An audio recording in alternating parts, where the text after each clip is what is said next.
Blog of देसी to Videshi family. और आप देख सकते हो मेरे पीछे ये है प्लेन और हम हैं एयरपोर्ट पे। So you guys are must be thinking कि क्या हम कहीं जा रहे हैं। तो बिल्कुल नहीं, हम कहीं नहीं जा रहे हैं, बट हम आए हुए हैं आज एयरपोर्ट घूमने के लिए, क्योंकि एयरपोर्ट पे नीदरलैंड्स में आपको पैरानॉमिक व्यू के लिए अलाउ किया जाता है। तो आप यहाँ पे ऊपर आ सकते हो और आप इस तरह से मज़े कर सकते हो और प्लेन को उड़ते हुए अपने सामने से देख सकते हो, जो कि बहुत ही अपने आप में अमेजिंग फीलिंग लगता है। बैठने में तो मज़ा आता ही है, बट अगर आप सामने से प्लेन को उड़ते हुए देखो तो बहुत अच्छा लगता है। और यहाँ से आप बिल्कुल पास से देख सकते हो। और यहाँ पे बहुत लोग आए हुए हैं देखने के लिए। काफ़ी दिनों से ये बंद था कोरोना काल में, बट अब खुल गया है। So it's interesting and amazing for kids also. बच्चों को भी बहुत मज़ा आ रहा है। तो मैंने सोचा कि क्यों ना यहाँ पर ब्लॉग स्टार्ट किया जाए और आपको भी यहाँ का थोड़ा बहुत पैरानॉमिक व्यू दिखाया जाए। तो इस वीडियो के अंत में आप ये पूरा एयरपोर्ट हम आपको दिखाएंगे व्यू के साथ। बट आज का जो मोटिव है वीडियो स्टार्ट करने का वो कुछ और ही है, बिकॉज आज का जो ब्लॉग है वो बहुत ही इन्फॉर्मेटिव होने वाला है, जैसा कि आपने ऑलरेडी मेरे टाइटल में देख लिया होगा। तो आज मैं आपको बताने वाली हूँ कि अगर आप इंडिया से या कहीं और से भी किसी और कंट्री से भी अगर आप यूरोप आना चाहते हो और या फिर आप कहीं फ्यूचर में ट्रैवल करने वाले हो, तो प्लेन जा रहा है फिर से, तो आपको कौन कौन सी चीज़ों की ज़रूरत होगी और कौन कौन सी चीज़ें ऐसी इंपॉर्टेंट हैं जो कि आपको पैक करना चाहिए अपने बैग में, ताकि आप यहाँ आओ तो आपको ऐसा ना लगे कि अरे यार मेरे पास ये नहीं है, मैं ले आता या ले आती तो बहुत अच्छा होता। तो आज मैं आपको बताने वाली हूँ क्या क्या थिंग्स चाहिए आपको ट्रैवल करने के लिए, अगर आप इंडिया से यूरोप की तरफ ट्रैवल करने आ रहे हो तो चलिए इस ब्लॉग को स्टार्ट करते हैं एंड आप उस ब्लॉग को पूरा देखें, बिकॉज आज का ये ब्लॉग बहुत ही इन्फॉर्मेटिव होने वाला है। एंड उससे पहले अगर आप मेरे चैनल में नए हैं तो don't forget to subscribe to my YouTube channel which is Desi to Videshi family. And हमारे वीडियोज़ को लाइक करिए अगर आपको मेरे ब्लॉग्स अच्छे लगते हैं। तो साथ में आप मेरे ब्लॉग्स पे कमेंट करके भी बता सकते हैं कि आपको मेरे ब्लॉग्स कैसे लगते हैं, या फिर कुछ ऐसा जो आप और जानना चाहते हो यूरोप के बारे में, तो बिल्कुल पूछ सकते हो मुझसे। मैं पूरी कोशिश करूँगी कि मैं उस पर वीडियो बनाऊँ और आपको दिखाऊँ। एंड आप मुझे इंस्टाग्राम पे भी फॉलो कर सकते हो, जिसका हैंडल है देसी टू विदेशी फैमिली। एंड मेरा फेसबुक पेज भी है देसी टू विदेशी फैमिली, तो आप जाकर मुझे वहाँ पे फॉलो कर सकते हो। सारी डिटेल्स आपको मेरी डिस्क्रिप्शन बॉक्स में मिलेगी। तो चलिए इस वीडियो को स्टार्ट करते हैं और मैं आपको बताती हूँ कि ऐसा प्लेन को जाने देते हैं और मैं आपको बताती हूँ कि आज का पहला टॉपिक क्या है जो मस्ट है अगर आप ट्रैवल कर रहे हो from India to Europe. Travel documents. और अगर आप ट्रैवल कर रहे हैं यूरोप से इंडिया के लिए, तो ये बहुत इंपॉर्टेंट है कि आप सबसे पहले चेक कर लें कि आपका वीज़ा, आपका पासपोर्ट और आपका जो टिकट है वो वैलिड है और आपने वो रख लिया है अपने पास। एंड अगर आप कोई स्टूडेंट हो और ट्रैवल कर रहे हो तो आपको बिल्कुल चेक करना है कि आपके पास आपकी सारी डिग्रीज़ हैं, जो कि ये बहुत ही इंपॉर्टेंट है स्टूडेंट के लिए to have all the degrees. And साथ में अगर आप बाहर से आ रहे हो तो इट्स ऑल्सो वेरी इंपॉर्टेंट कि आपके पास हेल्थ इंश्योरेंस हो, बिकॉज कभी भी आप इंटरनेशनल ट्रैवल करते हो तो हेल्थ इंश्योरेंस का बहुत ज़रूरी होता है, तो आपने वो भी चेक करना है। अगर आप इमिग्रेंट्स हो और आप जॉब की वजह से यहाँ पे आ रहे हो तो आपको चेक करना है कि आपके पास आपका सारा कुछ है, स्पॉन्सर्ड वीज़ा एंड साथ में रिज्यूमे। एंड सबसे इम्पॉर्टेंट थिंग यहाँ पर ये आता है कि आपका जो बर्थ सर्टिफिकेट है और मैरिज सर्टिफिकेट है वो अपोस्टाइल होना चाहिए। दैट मीन्स कि लीगलाइज कराना है आपको गवर्नमेंट से, तो नोटरी बनवाना होता है, जो कि बहुत ही इंपॉर्टेंट होता है। अगर आगे जाकर अगर आपको यहाँ पे पासपोर्ट या लेना हो नीदरलैंड्स का, तो उसमें ये बहुत काम आता है, लोग ज़रूर पूछते हैं। एंड अगर आप इंडिया से यहाँ पे आ रहे हो तो अपना ड्राइविंग लाइसेंस भी ज़रूर लेकर आए, बिकॉज देन वो आप उसको नीदरलैंड्स के ड्राइविंग लाइसेंस में ईजिली कन्वर्ट कर सकते हो अगर आप 30% रूलिंग पे आए हो तो। एंड 30% रूलिंग के जो सारे पेपर्स हैं वो भी आपको अपने साथ रखना ज़रूरी है। तो ये सारी चीज़ें हैं जो आपको माइंड में रखना है कि अगर आपके पास है तो आपको लेकर आना है। तो चलिए मूव करते हैं अपने सेकेंड टॉपिक पे। एंड दूसरा टॉपिक में दिमाग में भी आ रहा है वो है क्या क्या चीज़ें हैं जो आपको रखनी है अपने बैग में वेदर के हिसाब से। जैसे कि आप अभी देख सकते हो यहाँ पे काफ़ी ठंड है एंड ये को प्लेन, कितने सारे प्लेन उड़ रहे हैं एक साथ। तो अगर आप ठंड में आ रहे हो तो आपको ये बहुत ध्यान रखना है कि आप अपने सारे ठंड के कपड़े लेकर आओ, बिकॉज अगर यहाँ पे सितंबर के बाद से ही बहुत ज़्यादा ठंड होती है इंडियंस के लिए जो कि पहली बार आ रहे हो। तो ये पॉसिबल नहीं है कि आप बिना जैकेट के बाहर निकल जाओ, क्योंकि बहुत ज़्यादा ठंड लगेगी। तो अगर आप सितंबर के बाद आ रहे हो तो बिल्कुल ही अपने सारे विंटर के कपड़े लेकर आओ। और यहाँ पे थोड़ा बहुत कॉस्टली होता है तुरंत आके कुछ भी ख़रीदना, तो इट्स ईज़ी कि अगर आप वहीं से लेकर आओ तो ज़्यादा अच्छा होता है। साथ में अगर आप समर्स में आ रहे हो तो फिर ठीक है, आप नॉर्मल कैजुअल एक प्लेन सिंपल जैकेट या डेनिम जैकेट के साथ आ सकते हो, तो नॉट अ प्रॉब्लम। तो ये था वेदर हिसाब से आपको ये चेक कर लेना है कि आप कौन से महीने में आ रहे हो। सो सितंबर से लेके अप्रैल तक यहाँ पे काफ़ी ज़्यादा ठंड होती है। मई से लेकर अप्रैल तक यहाँ पे थोड़ी गर्मी होती है, थोड़ी मतलब इंडिया से थोड़ी कम, बट अच्छी खासी गर्मी हो जाती है। तो आप तब यूज़ कर सकते हो नॉर्मल कपड़े। तो तब आप अगर आ रहे हो तो आपको जैकेट लाने की बिल्कुल भी ज़रूरत नहीं है। एंड आजकल कोरोना काल चल रहा है, तो अब तो ये मैंडेटरी हो गया है कि आपके पास अपने वैक्सीन्स की सर्टिफिकेट होनी चाहिए। तो ये बहुत इंपॉर्टेंट है, don't forget to keep your certificates. जो भी आपको वैक्सीन के बाद मिले हैं, दोनों वैक्सीन आपने लगाए हैं और वो बहुत ज़रूरी है कि आप लेकर आएँ। तो एक ये भी इम्पॉर्टेंट टॉपिक है, साथ में है इम्पॉर्टेंट डॉक्यूमेंट है, सॉरी, जो कि आपको रखना है अपने सारे डॉक्यूमेंट्स के साथ। एंड चलिए मूव करते हैं अपने नेक्स्ट टॉपिक पे, वो है कैश। अगर आप इंडिया से आ रहे हो तो आपको कैश लाना चाहिए कि नहीं? बिल्कुल लाना चाहिए, बिकॉज अगर आप यहाँ पे आकर अपने कैश को करेंसी एक्सचेंज कराओगे तो वो थोड़ा महंगा पड़ेगा। तो it's better to do it from India. Already airport पे भी आप करा सकते हो, जहाँ पे अच्छी रेट देते हैं, तो आप एयरपोर्ट पे भी करा लो। थोड़ी बहुत कैश लेकर आना ही सही होता है, ताकि आपको यहाँ पे आते से प्रॉब्लम ना हो।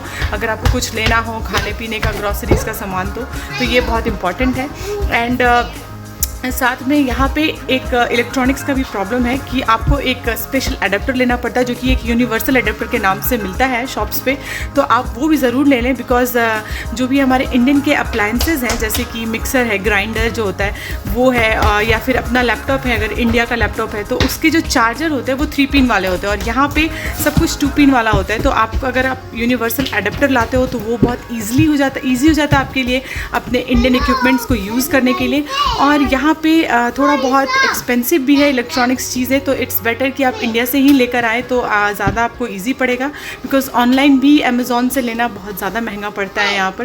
तो इट्स बेटर कि आप इंडिया से लेकर आए अपने चीज़ों के साथ। एंड साथ में अगर आप ला रहे हो यूनिवर्सल एडेप्टर, तो it's good to bring your mixer grinder भी, बिकॉज हमें तो बहुत सारी चीज़ों को पीसने का आदत होता है, लाइक चटनी बनाना, एंड कभी डोसा इडली के लिए कुछ पीसना हो या कुछ भी पीसना हो, तो उसके लिए मिक्सर की तो बहुत ज़रूरत पड़ती है। और वो यहाँ पे मिलता है, बट अच्छे ब्रांड के नहीं मिल पाते हैं। थोड़े बहुत जो मिलते हैं वो काफ़ी एक्सपेंसिव होते हैं इंडियन स्टोर्स में, एंड वो बहुत जल्दी ख़राब हो जाता है। तो इट्स गुड, अगर आपके बैग में जगह है तो आप बिल्कुल एक मिक्सर ग्राइंडर रख लें अपने साथ। एंड साथ में जो सबसे इम्पॉर्टेंट है खाना बनाने के लिए, जो कि यहाँ पे लोगों के बीच में ऐसा कोई कॉन्सेप्ट नहीं है उसका, वो है प्रेशर कुकर।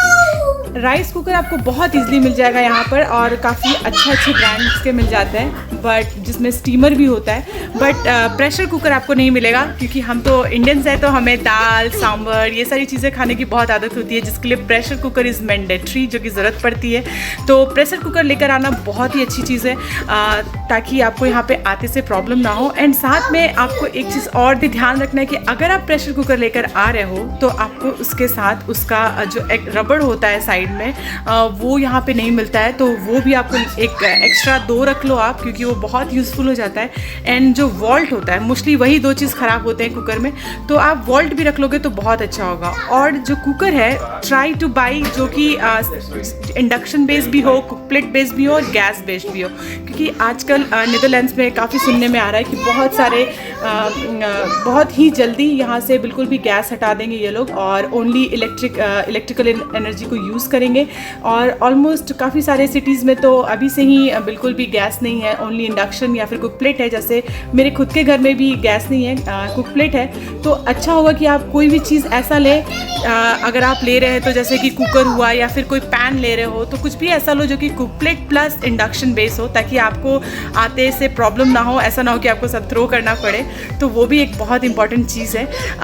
अगर मैं खाने के आगे और बढ़ूँ तो मसाले यहाँ पे सारे मिल जाते हैं इंडियन स्टोर में। स्टार्टिंग में अगर आप कुछ खड़े मसाले लाना चाहते हो जैसे कि गरम मसाला हुआ या कुछ, तो आप ला सकते हो, बट कीप इन माइंड कि आप उसमें रबड़ वबड़ लगा के ना लाओ, उसको अच्छे से पैक करा के सील पैक करके लाओ, क्योंकि फिर कस्टम में आपको प्रॉब्लम ना हो। तो ज़्यादा अच्छा होता है कि आप उसको अच्छे से सील पैक करा कर लाओ। और रहा बात यूटेंसिल्स का, तो वो जैसे कि चम्मच, कटोरी, ग्लास, ये सारी चीज़ें आपको यहाँ पे आइकिया में बहुत ही ईजिली मिल जाएगी। तो वो सारी चीज़ें आपको लाने की बिल्कुल भी ज़रूरत नहीं है, क्योंकि अगर आपने फुली फर्निश्ड हाउस भी लिया तो उसमें भी बहुत सारे बर्तन मिल जाते हैं, तो आपको ख़रीदना भी नहीं पड़ता है, तो ये भी एक अच्छी बात है। तो आपको बाकी सारे बर्तन उठा के लाने की ज़रूरत नहीं है। ज़्यादा से ज़्यादा आपको कुकर, पैन और चाय छन्नी भी आप एक रख लो अपने लिए, ताकि क्योंकि इंडियन चाय लवर होते हैं मोस्टली, तो अगर आप चाय लवर हो तो चाय छन्नी भी रख लो। वैसे यहाँ मिल जाता है आप आजकल, पहले नहीं मिलता था बट अब मिलता है, बट स्टिल इट्स गुड कि आप पहले से ही लेकर आओ तो हैंडी रहेगा काफ़ी ज़्यादा। और रहा बात चकली और बेलने का, जो रोटी बनाने के लिए यूज़ होता है, वो अब यहाँ पे सारे इंडियन स्टोर्स में मिलता है। बट अगर आपके पास जगह है तो आप ये चीज़ भी ला सकते हो वहाँ से, आपको बस थोड़ा चीप पड़ेगा, क्योंकि यहाँ पे इंडियन स्टोर्स में आजकल बहुत सारी चीज़ें मिल जाती हैं जो कि हमें ज़रूरत होती है, जो हम पहले लेकर आते थे इंडिया से। बट ये है कि बस थोड़ा ज़्यादा प्राइस, ओवर प्राइस होता है। तो आप अगर आते से ख़रीदोगे तो ऑब्वियसली आप कंपेयर करोगे इंडियन रुपीज़ में तो आपको काफ़ी ज़्यादा लगेगा। तो ये एक चीज़ है जो आपको ध्यान रखनी है। और जो नेक्स्ट टॉपिक मेरे दिमाग में आ रहा है वो आ रही है मेडिसिन रिलेटेड। तो मेडिसिन आप बेसिक मेडिसिन ला सकते हो, बहुत ज़्यादा मेडिसिन लाने की ज़रूरत नहीं है, बिकॉज़ यहाँ पे डॉक्टर वो सारी मेडिसिन को मान्यता नहीं देते हैं, अलाउ नहीं करते हैं, उनका ज़्यादा वैल्यू नहीं है यहाँ पर। तो it's better not to bring too much medicine. थोड़े बहुत मेडिसिन आप रख सकते हो, जैसे कि पैरासीटामॉल्स, गैस की कोई दवाई जैसे इनो वगैरह हो गया, बोरोलिन या फिर ये सारी चीज़ें, और थोड़े बहुत कफ की कोई बच्चे हैं अगर साथ में तो कफ़ के लिए कोई मेडिसिन आप रख सकते हो। बट इट्स गुड अगर आप ज़्यादा मेडिसिन ना लाओ, पैरासीटामॉल रख लो। बाकी यहाँ पे सब कुछ मिल जाता है और डॉक्टर यहाँ पे आपको खुद ही प्रिस्क्राइब करता है जो भी आपको ख़रीदना है। आप यहाँ पे खुद से मेडिसिन नहीं खरीद सकते हो बिना प्रिस्क्रिप्शन के। तो इसलिए इट्स गुड कि बहुत ज़्यादा इस बारे में आपको टेंशन लेने की ज़रूरत नहीं है। Medical system is really good here, तो उसका आपको कोई टेंशन लेने का ज़रूरत नहीं है। अगर आपके साथ बच्चे आ रहे हैं, किड्स के साथ अगर आप आ रहे हो, तो प्लीज़ ध्यान रखें कि आप बच्चों की सारी स्कूल की जो पढ़ाई की जो चीज़ें हैं वो रख लें, और साथ में आप उनका जो वैक्सीनेशन का जो लिस्ट होता है वो भी रख लें। बिकॉज़ आप यहाँ आओगे तो जीजीडी जो बच्चों के लिए होता है वो पूछती है आपसे कि आपने कौन कौन से वैक्सीन लगवाए हैं इंडिया में, ताकि आपको आगे वो वैक्सीन वो ना लगाए और जो नहीं लगवाए हैं बाकी वो दे। तो ये भी बहुत इंपॉर्टेंट है कि आप अपने बच्चों के वैक्सीन की जो लिस्ट है वो भी ज़रूर रख लो कि इंडिया में क्या क्या लगा है। और साथ में पढ़ाई की जो चीज़ें आप रखना चाहते हो या कोई डिग्री वगैरह है तो वो भी रख लो, वो भी बहुत ही ज़रूरी रहेगा किड्स के लिए। और चलिए बताती हूँ मैं आपको नेक्स्ट जो मेरे दिमाग में आ रहा है। उससे पहले मैं आपको दिखाती हूँ कि बच्चे कितना मस्ती कर रहे हैं। Like here is Raj. Thank you Raj, क्योंकि राज ही इनको पकड़ रहे हैं। मैं आपसे बात कर रही हूँ और वो उनके बदमाशी चल रहे हैं। लोग आयांश कितना बदमाशी कर रहा है। अर्शिता, विल यू से हेलो? हेलो,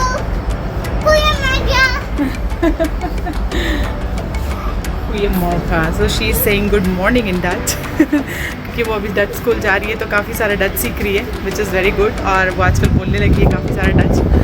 तो चलिए अब आपको बताती हूँ मैं नेक्स्ट टॉपिक। और जो नेक्स्ट टॉपिक मेरे दिमाग में आ रहा है और वो है कॉस्मेटिक। तो आप अगर यहाँ पे आ रहे हो तो यहाँ पे बहुत सारे ऑप्शन है कॉस्मेटिक के, and they are really good, बहुत अच्छे होते हैं। ऑफ कोर्स यूरोपियन ब्रांड के तो और भी अच्छे होते हैं, बट अगर आप चाहते हो तो बेसिक कॉस्मेटिक्स भी रख सकते हो, ताकि आपको यहाँ आते से ढूंढना ना पड़े, क्योंकि आपको आने के बाद यहाँ पे काफ़ी सारे डिफरेंट ब्रांड्स मिलेंगे, तो आपको ट्राई करने में टाइम लग जाएगा और डिसाइड करने में कि कौन सा आपके स्किन को सूट करता है। तो आप वो भी ध्यान लेकर आ सकते हो अपना थोड़ा बहुत कॉस्मेटिक, ताकि आपको आते से प्रॉब्लम ना हो। और साथ ही साथ ये बहुत इंपॉर्टेंट है कि अगर आप आ रहे हो तो आप अपना डेंटल चेकअप करा कराओ, बिकॉज डेंटल जो है यहाँ पे बहुत कॉस्टली है, बहुत एक्सपेंसिव है। तो इट्स रियली इंपॉर्टेंट कि आप अपना दांत को अच्छे से चेक करा कराओ, बिकॉज क्योंकि किड्स के लिए from till 4 years I think it's free, बच्चों के लिए पैसे नहीं लगते।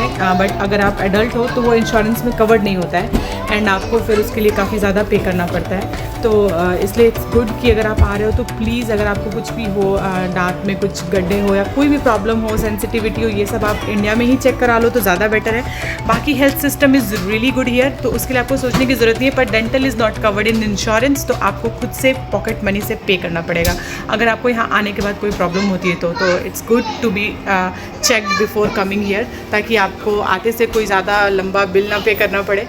एंड हाउसिंग पे आता है। अगर आप पहली बार आ रहे हो तो ऑफ कोर्स आपको घर देखना होगा कि आप कौन से कहाँ रहोगे, कैसे करोगे। तो प्लीज़ कीप इन माइंड कि आप किसी भी स्कैम में ना फंसे। फेसबुक पे बहुत सारे लोग ऐसे हैं जो कि काइंड ऑफ स्कैमर्स हैं, तो प्लीज़ आप अच्छे से उसके बारे में चेक करें। And it's good to go with a reliable link. कुछ लिंक्स मैं डिस्क्रिप्शन बॉक्स में भी डाल दूँगी। वैसे यहाँ पे फंडा वगैरह भी है। फंडा है जो कि आपको बहुत ही अच्छे से, वो एक रिलायबल साइट है जहाँ पे आपको हाउस मिल जाते हैं रेंट करने के लिए या ख़रीदने के लिए, तो आप वो चेक कर सकते हो। एंड बाकी लिंक्स मेरे डिस्क्रिप्शन बॉक्स में हैं, तो आप वो भी चेक कर सकते हो। तो ये हो गई आपकी हाउसिंग रिलेटेड। एंड अब चलते हैं नेक्स्ट टॉपिक की तरफ, वो है पैकिंग। तो अगर आप आ रहे हो और आप अपनी चीज़ें पैक कर रहे हो तो कीप इन माइंड कि आप एयरलाइन के सारे रूल्स को, गाइडलाइंस को फॉलो करो, ताकि ऐसा ना हो कि आपका बैग बड़ा हो या फिर आपने चीज़ें ज़्यादा रख ली हो।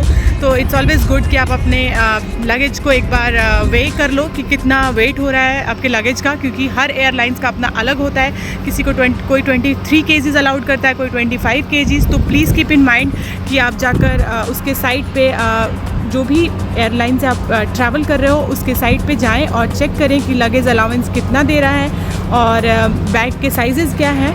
और साथ में अगर आप चाहो तो बैग को बबल रैप कर सकते हो, उससे आपके बैग में स्क्रैचेस नहीं आएंगी। एंड आप अपने बैग में कुछ टैग्स लगा सकते हो, क्योंकि काफ़ी भीड़ होता है और बेल्ट पे काफ़ी सारे बैग्स आते हैं, तो आपको ईजी होगा पहचानने में कि आपका बैग कौन सा है, क्योंकि काफ़ी सारे सिमिलर बैग्स होते हैं। तो most of the time you get confused. तो इसलिए इट्स गुड कि अगर आप कोई बैगेज के ऊपर कोई बेल्ट वगैरह लगा दो तो ये पैकिंग के लिए बहुत इंपॉर्टेंट है। तो please keep in mind before packing your bag. And I hope कि जब भी आप ट्रैवल करें तो आपको कोई परेशानी ना हो, आप आराम से करें। एंड ये जो सारी चीज़ें मैं आपको बता रही हूँ, please put it in your checklist in your mobile. आप अपने फ़ोन में चेकलिस्ट में रख लो ताकि आपको प्रॉब्लम ना हो। और एक चीज़ का ज़रूर ध्यान रखें कि अपने पर्स में, आप जो आपके हैंड में पर्स होगी उसमें आप कोई भी लिक्विड नहीं रख सकते हो, कोई भी परफ्यूम, लिपस्टिक, ये सारी चीज़ें आप ना रखो तो ही अच्छा है, क्योंकि फ़र्स्ट टाइम ट्रैवल करोगे तो काफ़ी ज़्यादा परेशानी झेलने की कोई ज़रूरत नहीं है कस्टम में, बिकॉज समटाइम्स वो आपके बैग का सारा सामान निकलवाते हैं, तो इट्स नॉट गुड। तो कीप इन माइंड कि आप अपने बैग में क्या क्या रख सकते हो।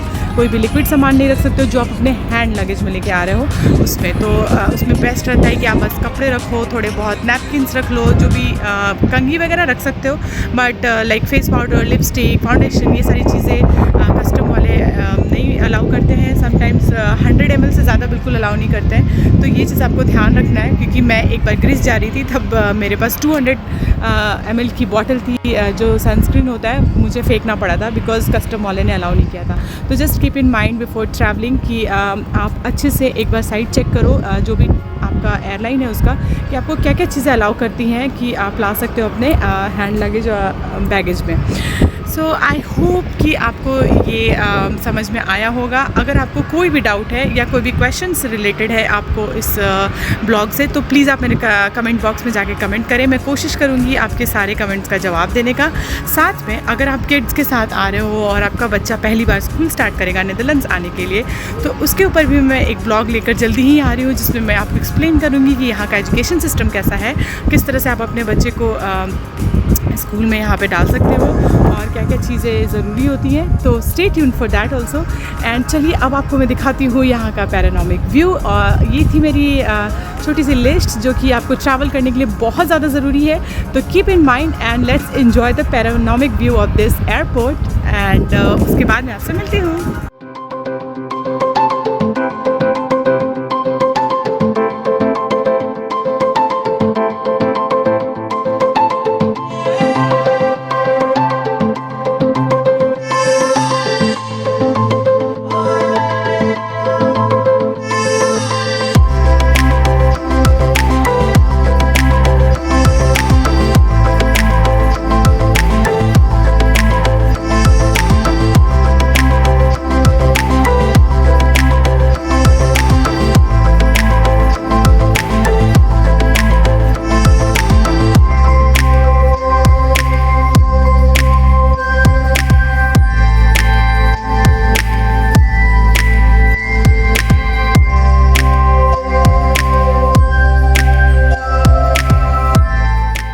सो गाइज़ आई होप कि आपको मेरा आज का ब्लॉग बहुत पसंद आया होगा। एंड अगर आपको कोई भी क्वेश्चंस है तो don't forget to comment below. आप कमेंट कर सकते हो और मुझसे पूछ सकते हो, मैं बिल्कुल बहुत खुशी होगी मुझे रिप्लाई करने में। एंड अगर आपको मेरे वीडियोज़ अच्छे लगते हैं तो please like my videos and bell घंटी को भी ज़रूर दबा दे ताकि आपको मेरे ब्लॉग सबसे पहले मिले। तो चलिए टाइम हो गया इस ब्लॉग को एंड करने का और मिलते हैं आपसे अपने अगले ब्लॉग में। तब तक के लिए बाय।